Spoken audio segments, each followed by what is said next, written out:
Olá a todos vocês que nos acompanham pela rádio 87.9 FM Dracena, vocês também que nos acompanham pelo Facebook Ivan Fidelis e pelo canal do YouTube Família e Fé PR Ivan Fidelis, Família e Fé Pastor Ivan Fidelis. É o canal que eu peço para que você se inscreva, comente, deixe seu like, compartilhe, ative o sino para receber as novas notificações, porque assim o sistema compreende que a mensagem é relevante para juntos nós evangelizarmos, levar a boa palavra de Jesus Cristo para aqueles que precisam de uma boa reflexão, orientação espiritual, para que Deus fale com cada um pessoalmente, muito além das nossas palavras humanas.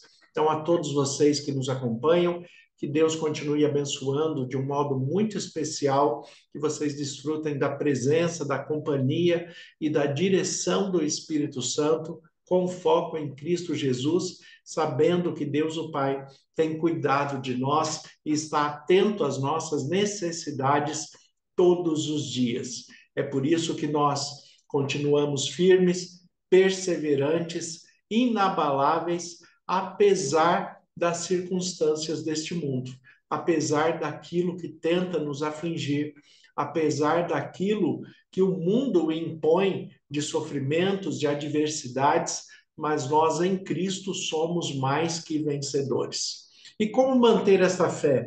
Como manter esta expressão que não é apenas uma questão de otimismo, mas é de fato aquilo que Deus tem apresentado para nós nos seus cuidados, no seu trato, na sua presença viva e eficaz, que nos fortalece a cada dia para que nós andemos firmes e tenhamos a certeza de que somos vencedores dia a dia, de fé em fé, como diz a palavra de Deus, porque o justo viverá pela fé. Nós vamos caminhando assim, de fé em fé, porque o justo, aquele que é justificado em Deus, vive pela fé. E como diz o apóstolo João, a fé que habita em nós é o que vence o mundo. E nós vamos vencendo todas as adversidades, vencendo tudo aquilo que vem contra a nossa vida, aquilo que vem contra nós, nós vencemos pelo poder da palavra de Deus, em nome de Jesus. E é muito bom quando nós temos esta convicção. Ser inabalável não quer dizer que eu não me entristeço, que eu não sofro, que eu não tenho questões de preocupações. Em algum momento, sempre na nossa humanidade, se desenvolve uma certa ansiedade, isto é do ser humano. Mas nós precisamos compreender que Deus está cuidando de nós. E quando nós temos esta certeza que Deus está cuidando, que Ele está olhando por nós, que Ele está atento às nossas dificuldades, limitações, às nossas aflições, mas que ao mesmo tempo Ele nos concede sabedoria, discernimento, direção espiritual, para que possamos vencer os obstáculos, daí sim, cada vez mais nós somos mais fortes, cada vez mais nos tornamos inabaláveis porque conseguimos resistir às tempestades da vida. Conseguimos resistir a este mundo que tenta nos afligir. Mas nós sabemos que Deus, que nos criou a sua imagem e sua semelhança, nos fortalece para que nós possamos vencer todas as coisas. Como diz o apóstolo Paulo, tudo posso naquele que me fortalece. É desta maneira que é apresentado para nós o Salmo 125.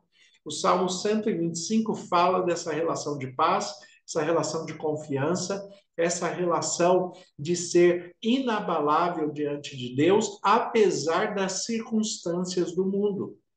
Então, eu estou lendo aqui na versão da Bíblia a mensagem, o Salmo 125, ele diz assim: os que confiam no Senhor são como os montes de Sião. Nada pode abalá-lo. É como uma rocha segura em que você pode sempre confiar. As montanhas circundam Jerusalém. O Eterno circunda o seu povo. O Senhor circunda o seu povo. Sempre foi assim e será assim. Os ímpios nunca tomarão lugar, nem a porção dos justos, para que não reine a violência.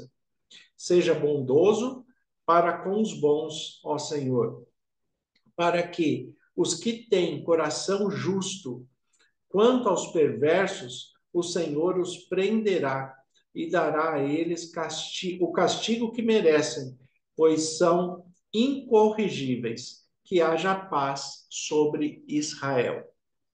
Esse Salmo 125 é um salmo curto, mas é um salmo que trata muito da nossa relação de confiança, de integridade, de paz, de busca a Deus e saber que Ele está cuidando de nós. Ele já começa no seu versículo 1 falando: os que confiam no Senhor são como o monte de Sião, nada pode abalá-lo, é uma rocha segura em que você pode sempre confiar.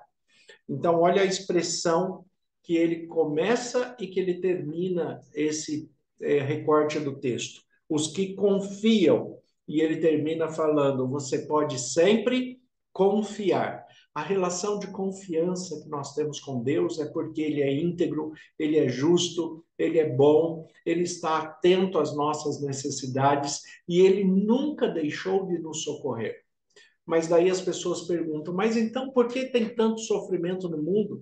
Por que temos tantos problemas no mundo? Por que há criminalidade, a maldade, a fome, a nudez? Por que existe tanta perversão no mundo? Porque o texto em si, quando ele é apresentado, vocês podem prestar atenção que ele já começa de uma maneira condicional. A palavra de Deus está disponível a todos, Deus está disponível a todos. Mas, como diz o apóstolo João, Jesus veio para o que era seu, os seus não receberam. Mas a todos quanto o receberam, deu-lhes o poder de serem feitos filhos de Deus, a saber, o que creem no seu nome. Isso significa o quê? Que nós temos que buscar a Deus. Nós temos que receber a Deus como Pai, porque Ele está disposto a nos receber como filhos, não faz acepção de pessoas, está de braços abertos para receber todos aqueles que o procuram em espírito e em verdade. E vai concedendo sabedoria, discernimento, direção espiritual para que nós possamos compreender o que ele está revelando de si mesmo a nós e possamos nos compreender para saber o que há de errado e o que necessita de transformação, de intervenção, de postura humana, de princípios, de valores, de ética, de moral, de respeito, de relacionamento. Precisamos nos conhecer e conhecer também Deus naquilo que é possível ser conhecido à medida que nós vamos desenvolvendo maturidade, à medida que nós vamos crescendo em conhecimento. Então, o que o texto coloca aqui? Os que confiam no Senhor são como o monte de Sião. Os que confiam, não são todos. Os que confiam em Deus vivem melhor, vivem com mais paz, vivem com mais tranquilidade, porque, como eu já disse, mesmo em meio aos problemas e aflições deste mundo, nós sabemos quem está cuidando de nós. Nós podemos descansar porque nós sabemos quem está cuidando de nós. Muitas pessoas falam a respeito da guarda do sábado, que é um padrão bíblico e nós guardamos isso, né? A Igreja Adventista do Sétimo Dia, outras igrejas também guardam o sábado como dia de referência, de descanso, porque é assim que a Bíblia ensina para nós. E as pessoas falam, mas qual é a diferença de guardar um outro dia? Qual é a diferença de ter um dia diferenciado para o descanso que não seja o sábado? A questão é muito simples. Nós queremos agradar a Deus e recebemos o presente que Ele nos dá. Quando nós presenteamos alguém, é muito chato quando a pessoa que nós presenteamos não gosta do presente que nós damos e ele decide ir à loja para trocar o presente, não é? Fica muito chato, a gente fica incomodado com isso. É claro que nós queremos que aquela pessoa goste e compreenda o presente que nós estamos oferecendo. Porque eu sempre falo, quando nós oferecemos o presente ele está muito além do objeto, ele está muito além daquilo que está sendo oferecido. O presente é a atenção, é o cuidado, o trato, o carinho, o amor que está embutido naquele presente.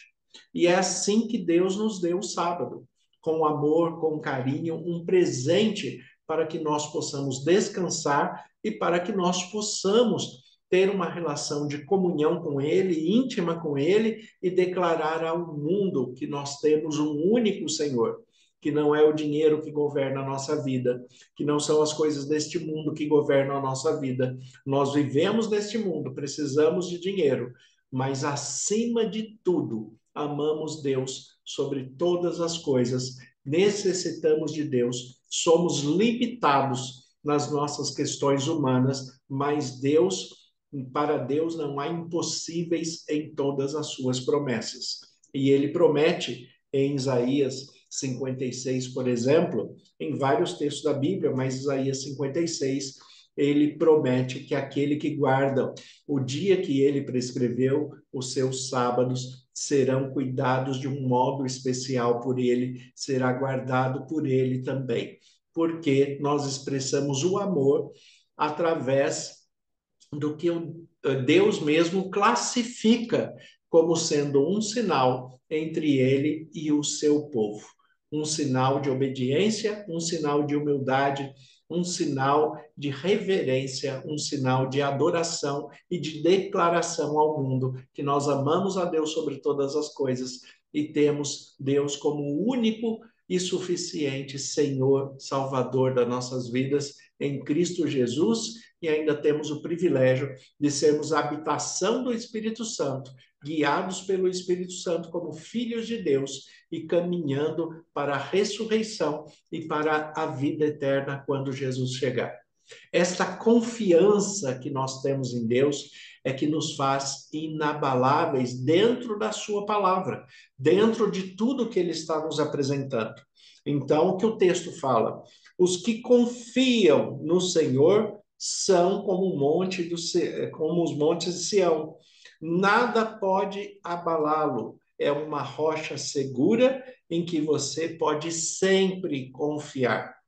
Se você confia em Deus, confie continuamente. Você pode sempre confiar, porque Deus nunca vai trair você. Deus não vai te enganar na sua palavra. Deus nunca vai prometer aquilo que ele não vai cumprir. Agora, nós temos que compreender e fazer uma boa interpretação da palavra de Deus para que nós não viemos achar que Deus está prometendo aquilo que ele nunca falou. Infelizmente, muitas pessoas de muitas denominações, né, muitos religiosos acabam falando em nome de Deus aquilo que Deus nunca falou. E muitas vezes isso leva as pessoas a se decepcionarem com Deus. Mas Deus nunca disse, nunca prometeu aquilo para aquela pessoa. Nós temos que nos voltar para a palavra de Deus, para a Bíblia, com uma boa interpretação, uma interpretação íntegra, uma interpretação real, uma interpretação justa dentro daquilo que Deus está nos oferecendo. E certamente Deus, ele vai nos amparar, como nos ampara, vai continuar cuidando de nós, oferecendo aquilo que nos é necessário para a solução de todos os nossos problemas e as nossas questões pessoais. Então, continue confiando no Senhor. Os que confiam no Senhor são como o monte de Sião, nada o abala, é uma rocha em que você pode confiar. Ele coloca aqui a questão de Jerusalém, Jerusalém do hebraico, que quer dizer o lugar da paz, a cidade da paz, né? Jerusalém, né? Jerusalém, ele fica numa posição geográfica em que é cercado por montanhas, então ele vira um alvo fácil. Agora, por que que ele resiste? Porque é Deus que está cuidando, é Deus que está guardando, é Deus que está protegendo, é Deus que está concedendo sabedoria e discernimento para que o seu povo vença as adversidades. E isto continua acontecendo conosco. Nós somos o Israel de Deus, nós somos a Jerusalém de Deus. Deus habita em nós pelo Espírito Santo. Então, enquanto Deus habitar em você e você tiver a mente de Cristo e a humildade de se colocar debaixo da autoridade do Espírito Santo e ter a direção do Espírito e os frutos do Espírito, você vai viver muito bem, pode ter certeza disso. O texto segue falando: os ímpios nunca tomarão o lugar, nem a porção dos justos.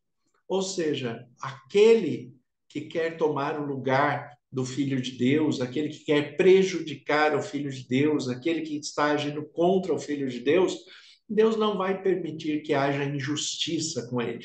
Deus não vai permitir que ele sofra, né, além do que está proposto para ele, além daquilo que ele possa aguentar, além daquilo que ele possa suportar. Deus vai utilizar de situações adversas para nos fortalecer e, através da nossa postura de integridade, de fidelidade, mantendo uma fé inabalável, é que nós ficamos mais fortes e vencemos cada vez com mais facilidades as adversidades e as artimanhas que o inimigo de Deus tenta colocar na nossa vida. Nós vamos vencendo a cada dia. Por isso, ele expressa uma oração: seja bondoso com os bons, ó Senhor, para com os que têm um coração justo. Deus é justo e oferece o que é justo, o que é correto, o que é certo para aqueles também que têm o coração bom, que têm a mente pura, que têm as mãos limpas. Aquela pessoa que busca, mesmo na sua imperfeição, mesmo nas suas limitações e dificuldades, aquele que busca integridade com o Senhor. Aquele que sabe o que é respeito, o que é ética, o que é moral, o que é palavra de Deus, aquele que busca colocar em prática e, quando comete um erro, confessa, se arrepende, se converte, né, e procura não cometer mais aquele erro, porque é isso que é a conversão, mudar de caminho. E desta maneira, Deus perdoa os pecados, Deus ele purifica e santifica a nossa vida a cada dia, a cada momento. Então, o Senhor ele é bondoso para aqueles que o buscam de coração limpo, de mãos limpas, de coração puro, de mente pura. Busque isso também. Nós sabemos as nossas limitações, os nossos pecados, as nossas dificuldades. Deus também os conhece, mas Ele espera que nós o busquemos e nós podemos encontrá-lo quando nós o buscarmos de todo o nosso coração. É isso que a Bíblia nos diz, né? Buscar ao Senhor de todo o nosso coração, com todo o nosso entendimento, com toda a nossa alma, a expressão total do nosso ser deve buscar ao Senhor. E desta maneira, ele vai concluir o texto falando que haja paz sobre Israel, que haja paz sobre você, sobre a sua vida, sobre o seu trabalho, que haja paz sobre as suas decisões, que haja paz sobre a sua família, sobre o seu lar, sobre cada lugar que você andar, que haja paz, porque Deus, o Deus da paz habita em você e através de você essa paz vai ser reconhecida por todos aqueles que te cercam, por todos aqueles que acompanham a sua vida, compartilham a vida com você. Então, que Deus continue te abençoando de um modo muito especial. Senhor, nosso Deus e Pai, nós te agradecemos pela tua palavra que é viva e eficaz. Em nome de Jesus, como ministro do Evangelho, eu peço as tuas bênçãos sobre cada um que nos acompanha neste momento, aqueles que ouvirão essa mensagem posteriormente, que o Senhor conceda a paz com sabedoria, discernimento, direção espiritual e que todos sejam inabaláveis pela fé, colocando em prática a tua palavra e sendo humilde para obedecer os seus mandamentos e a direção que o Senhor concede a cada um. Eu peço as tuas bênçãos sobre todos, sobre cada família que eles representam e que o Senhor permaneça conosco em nome de Jesus. Amém. Deus abençoe a todos. Tenha um excelente sábado, um excelente final de semana, em nome de Jesus.